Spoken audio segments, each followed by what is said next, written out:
fortunate to have amongst us, and please give him a very, very warm round of applause for his address to the students. Sri Bhagavatam, sir.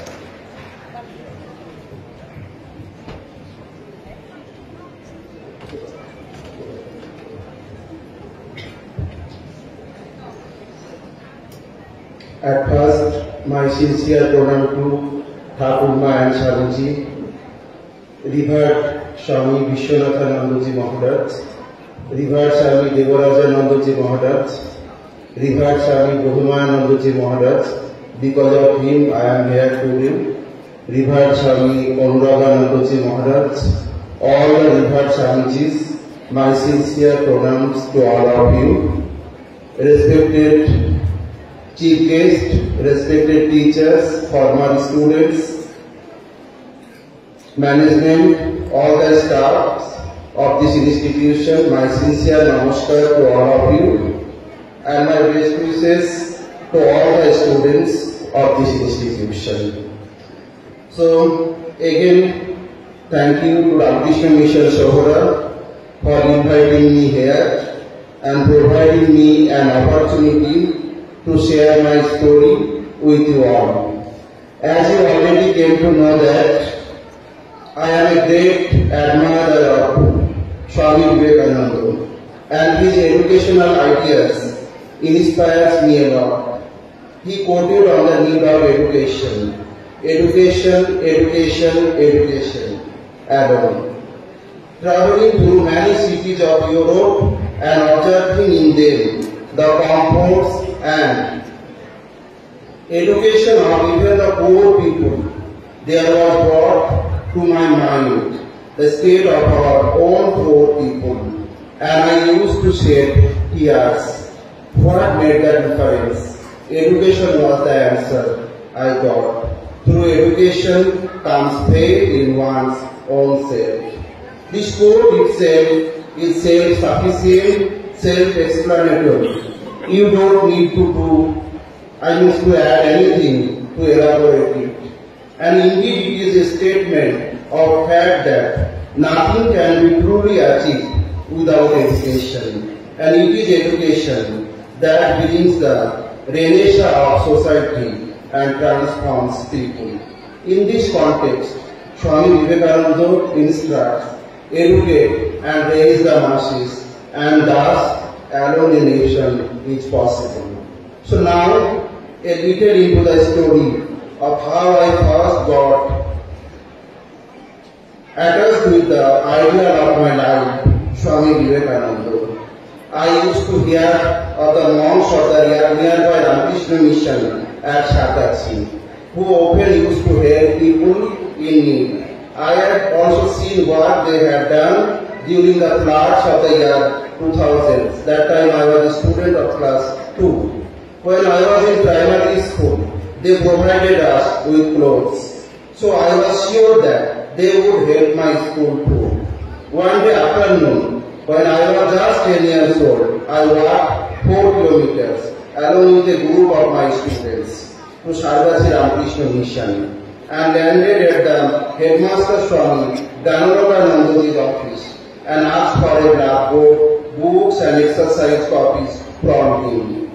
He must have been surprised at a tiny boy claiming to be the headmaster of his school, but he did not discourage me by any means. He encouraged me to carry on with my work. That day, he also gifted me a book, Shobha Swamiji for All. And that was the first time in my life I came in intimate contact with Swami Vivekananda and his ideas. Later, Swami Dhanuraganandaji had promised that he would visit my school, and throughout the years, he kept his promise by visiting it numerous times. Gradually, my contact with Swami Vivekananda increased, and I decided that I would run my life and my school on his ideas, and till this day, I have tried to stick to my promise. I must mention that my family was a great support when I opened my school. My father was a very big skeptic in the beginning, as he thought that it could hamper my own studies, and he had his dream to see me as an IAS officer. But he soon came down when he realized that I was doing a noble job of educating children less privileged, who did not have the means or opportunity to avail of other paths to educate themselves without any family support. My mother was of course my greatest supporter from the very beginning, and she gave me unstinted support. It may seem ridiculous to all of you who live in cities and towns that such a situation can exist even in this day and age. But if you look outside your periphery, you will find large pockets in our country where education is but a dream which is never realized by many. When I opened my school, I did not have anything with which to teach my students.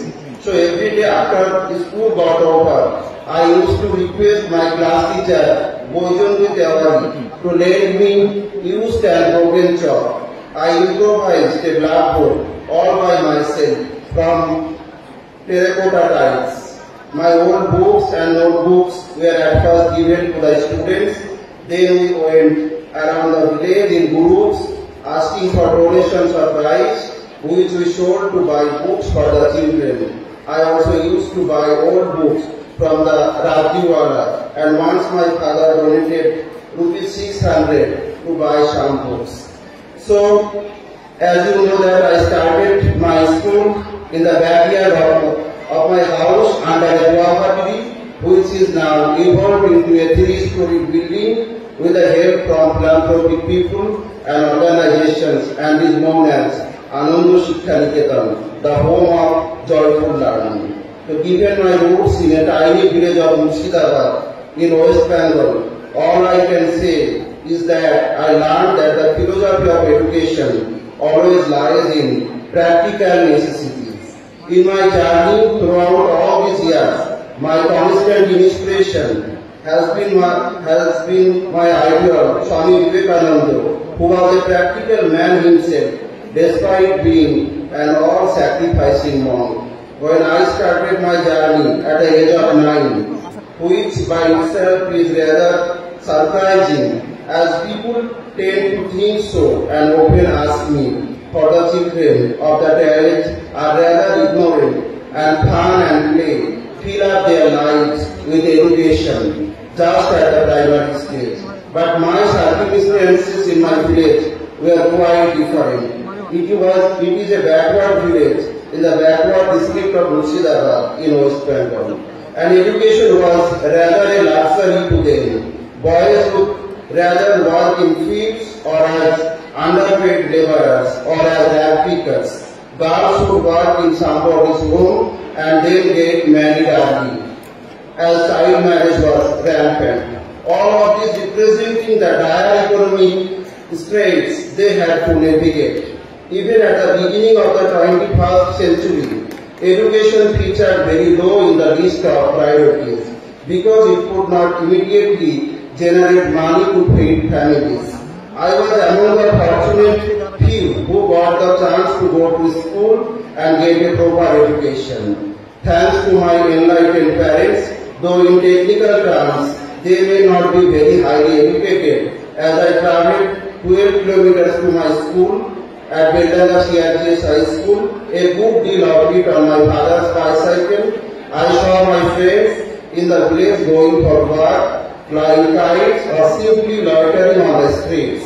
The idea of setting up a school for the less fortunate than me germinated in my mind then. Needless to say, I experienced steep opposition from the conservative lot, who thought that I was unnecessarily speeding things up.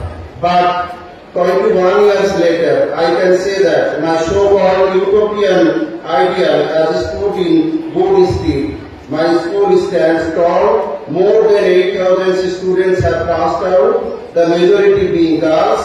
Girls are even entering professional fields.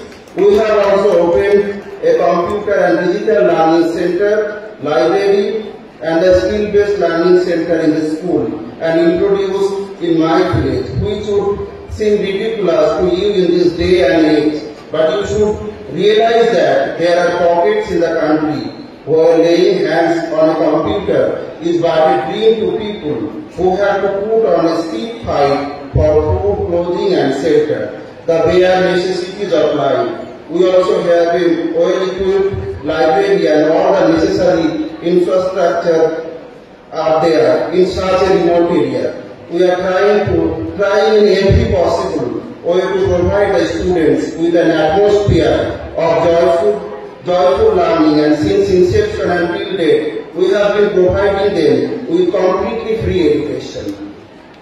So, I started my school with 80 students, though I must proudly mention, as already Reverend Swami Padmanandaji mentioned about my sister Amina Khatun, who was my first student, who later completed her post-graduation and teacher's training degree and is now a teacher in my school. In fact, of all the 10 teachers of our school, 6 of them are our former students of this very school. And I must also mention Chumki Hazra, who lived in a shanty, worked as a maid in 2 houses, came to our school in the evenings and dreamed of becoming a nurse.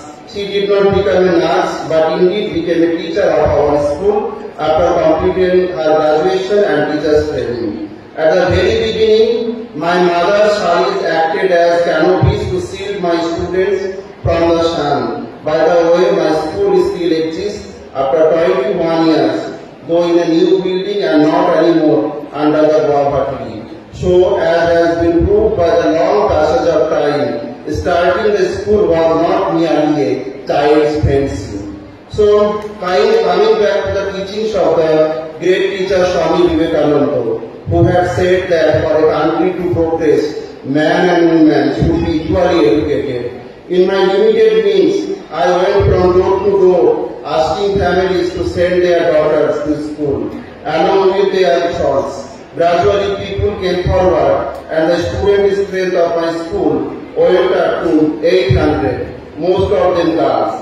At present, about 60% of the students of my schools are girls. Thus, I can say that in a small way, I have been at the forefront of a social revolution in a small corner of the country. I have received numerous awards. My horizon has broadened. But what are the social backwardness and the conservative section is still prevalent and the naysayers, and how do I deal with them? Again, I received inspiration from an event in the life of Swami Vivekananda from the book Shabar Swamiji.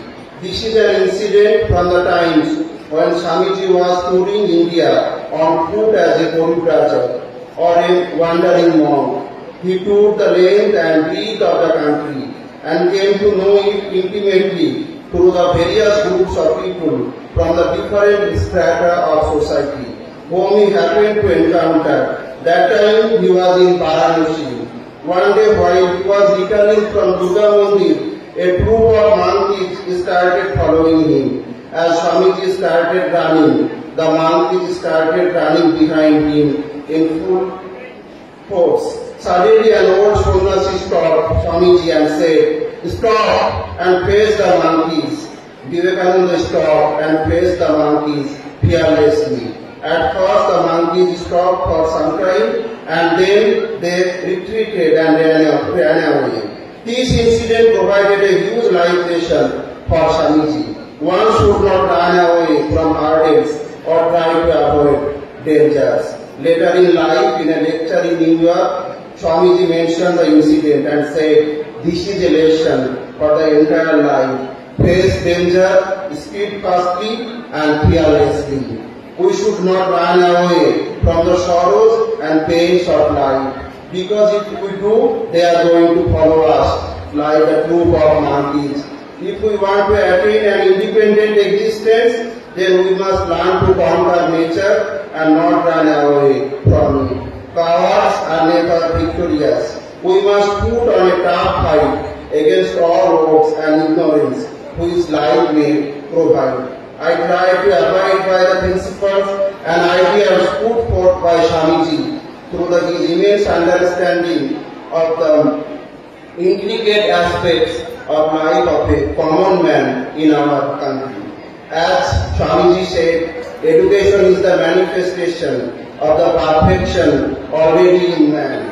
Education is the key tool unlocking a person's potential and providing them with the tools they need to succeed in life. In order to build a great nation, it is essential that we focus on providing education for all with equal opportunity, regardless of their socio-economic background. We must strive to eliminate the barriers that prevent access to education, including poverty, discrimination, and lack of infrastructure. As Swamiji said, education is not the filling of a pail, but the lighting of a fire. We must light that fire in the hearts and minds of all of our students and ensure that every child has the opportunity to receive a quality education. So, being an educator, we have a unique opportunity to make a positive impact on the world. We can help build a better tomorrow by educating the leaders of the future. We must have a broader vision and purpose beyond just teaching and imparting knowledge.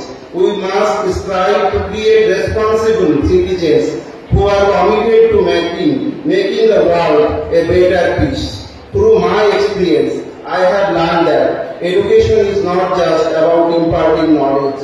It is about nurturing the whole person and providing a safe and supportive environment where children can grow and thrive. Education is not just a tool for personal growth, but a means to build a better world. So Swamiji's vision of education aimed at the overall development of an individual, both in terms of intellectual and moral development. His idea of man-making education emphasized the importance of character building, practical learning, and spiritual growth, which can have several practical implications in present scenario. As you already know, my journey was not without challenges, but it was my passion for education that kept me going. I strongly believe that education can change lives and transform communities. Through my work at the Ananda Shiksha Niketan, the school founded by me, I have been able to provide access to education to many children who otherwise would not have the opportunity. Added to poverty was a very much difficulties to them, who just refused to budge and let free thoughts and ideas flourish. All my life, I have fought against such attitudes. I have shared some of my stories with you today, but there is not enough time to share every detail because it involved a long passage of time of 21 years. The story in fact is nearly as long as my life itself. So my dream in life is that no child in my country shall go unfed and uneducated. Here comes a pertinent question. In light of the crores of people who populate this country, how can masses be brought in the light of education? How education is possible to those to whom earning 2 squares meals a day is luxury? To find a solution, we have to take inspiration from Swamiji. If the mountain does not come to Muhammad, Muhammad must go to the mountain.